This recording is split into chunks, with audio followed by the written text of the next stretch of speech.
Today, we're going to be combining the 2023 and 2024 rookie class into one mock draft, and we're starting off with the 101, CJ Stroud.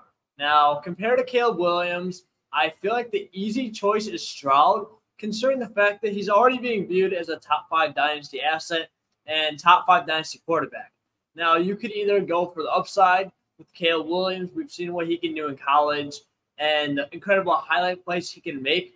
Or you can take CJ Stroud, who's already proven. We already know that he's on the Texans and put up an MVP level type campaign at times this year. I know he just had a bad game, but he's surrounded by young pieces like Tank Dell. They definitely have some more work to do, but I think the Texans are showing that they can put the right pieces around Stroud to make him successful.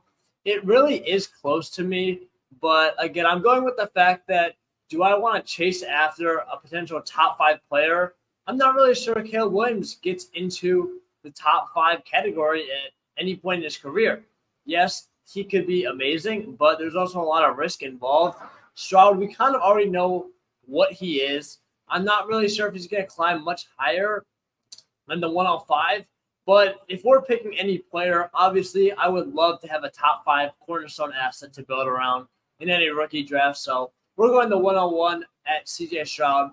That's going to bring us to Caleb Williams at the 102.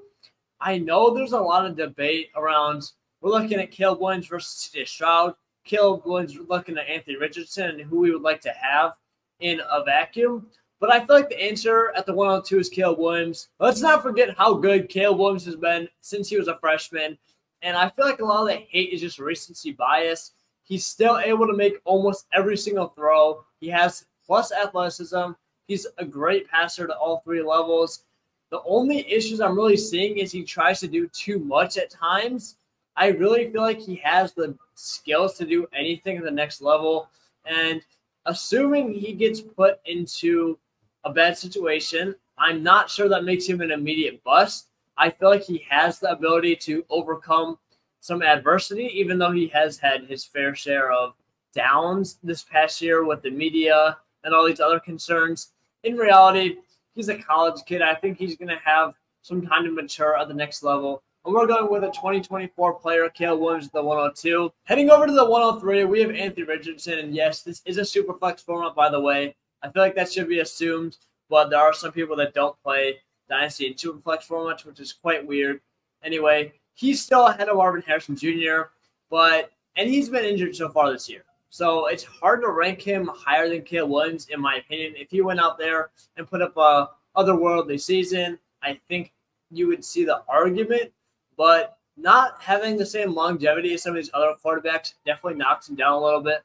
We don't know if Anthony Richardson is going to develop as a passer, which definitely limits his long-term upside in the league. However, he looked pretty good to start the year. Had 20.9, 17.7, 29.6 points his first 3 games. Has Shane Steichen, who looks very good. He developed Jalen Hurts, so that's definitely a plus for Richardson. But we'll see. I feel like you have to have a quarterback here, and especially a guy of his caliber who could be very good for the next few years, despite if he does develop as a passer just because of his rushing upside. Then we'll head over to Marvin Harrison Jr., who I feel like as soon as he enters the NFL is put up to that same tier as Ja'Marr Chase and Josh Jefferson. I mean, he's an absolute freak. Obviously, he has the name recognition of Harrison. His dad is obviously Marvin Harrison, the Colts legendary wide receiver. But he's staying at 6'4", has elite speed. He's a great route runner and has unbelievable hands. He showed the production in college, and this past year wasn't nearly as good at Ohio State. But you also have to remember Kyle McCord versus the first guy on this list, CJ Stroud, was in the ball. And Kyle McCord just got awful at times this year. So let's take that with a grain of salt. We still got Marvin Harrison, a guy from the 2024 class. And then dropping down, we're going to have another guy from the 2024 class, another quarterback, Drake Maye out of North Carolina. Now, I don't necessarily love Drake Maye as a prospect. I guess the closest comp you could have for him is shades of Justin Herbert. He's more that prototypical size. He's probably going to be a top 3 pick in the NFL draft.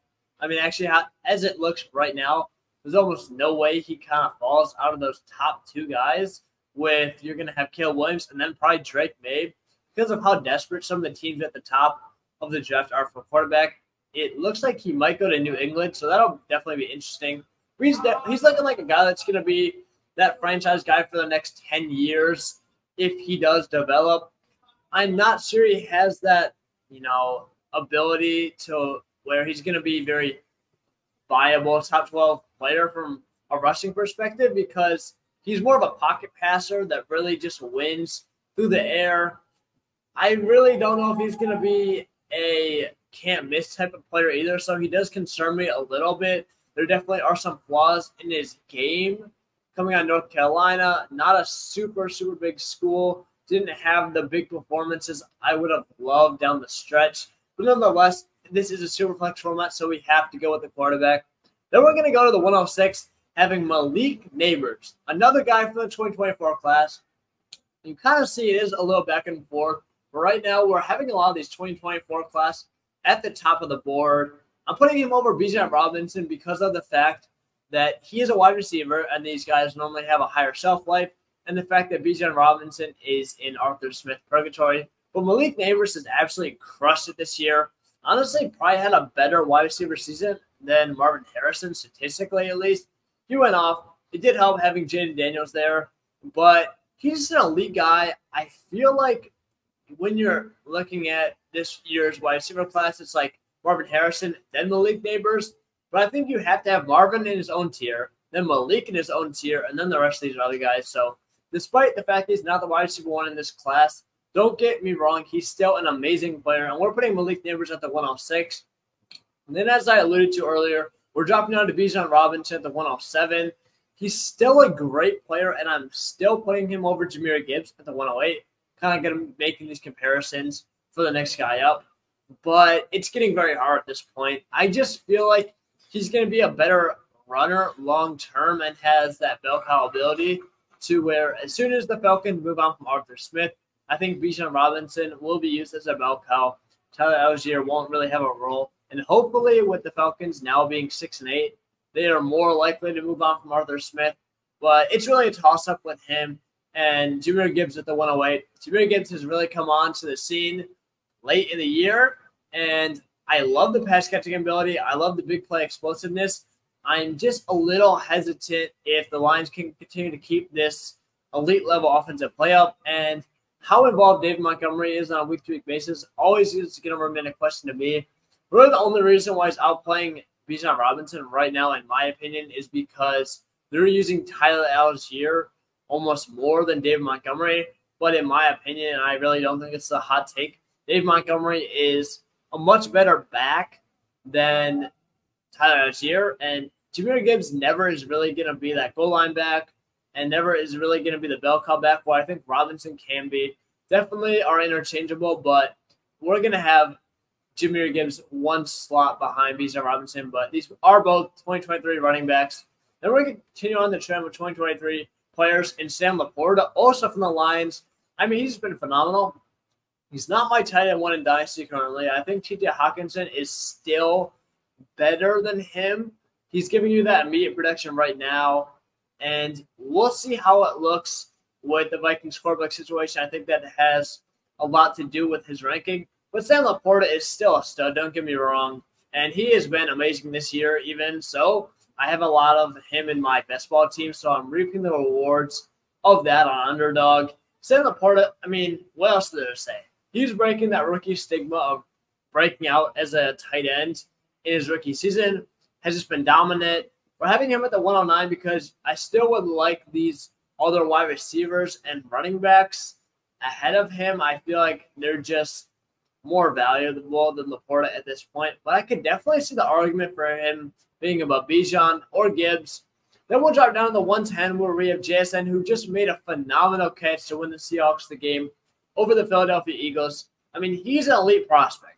Coming out of OSU, he outproduced Chris Olave and all the other guys in that receiver room. You got Chris Olave, Garrett Wilson, a bunch of other studs at a younger age. Other than that, JSN is really just a phenomenal route runner. He's able to get open, period. He's not really the fastest guy, but he showed he can play on the outside this year. I really like what he's done for his development, and that's going to make it 4 2023 guys in a row. But we'll switch that trend over to the 111 at Jayden Daniels out of LSU coming in the 2024 class.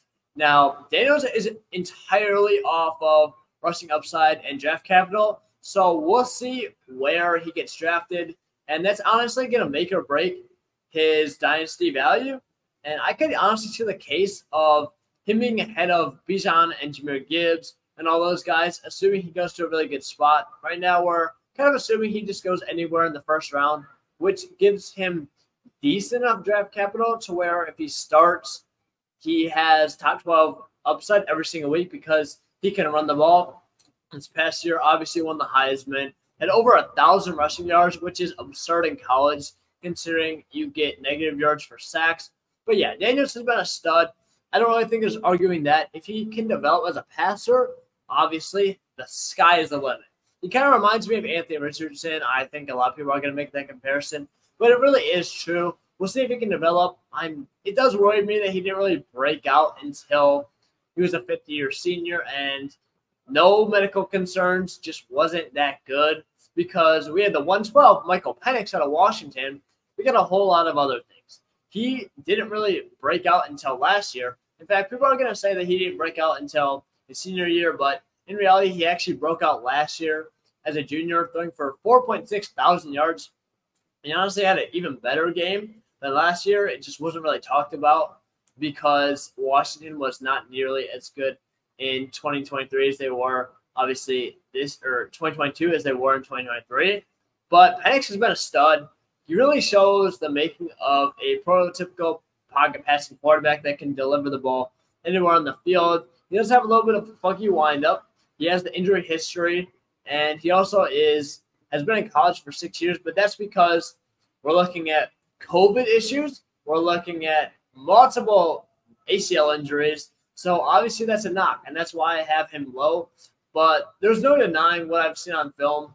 He has the arm strength and the arm talent to put the ball almost anywhere on the field. A little bit of a funky windup, like I mentioned before, and definitely has some improvements to make. Overall, it looks just effortless when he is delivering the ball to every single level of the field. But hopefully that should make it a lot easier for you guys that are just checking out these new players, comparing them to players that we've already seen in the league. If you would like this video, please make sure to subscribe. If you want to check out Underdog, which is a best ball platform for a redraft, we're going to be doing that on the channel as well. Use code FSN. You'll get your deposit match up to $100. Please subscribe to the channel for more content in the future. Like the video, and I'll see you guys in the next one.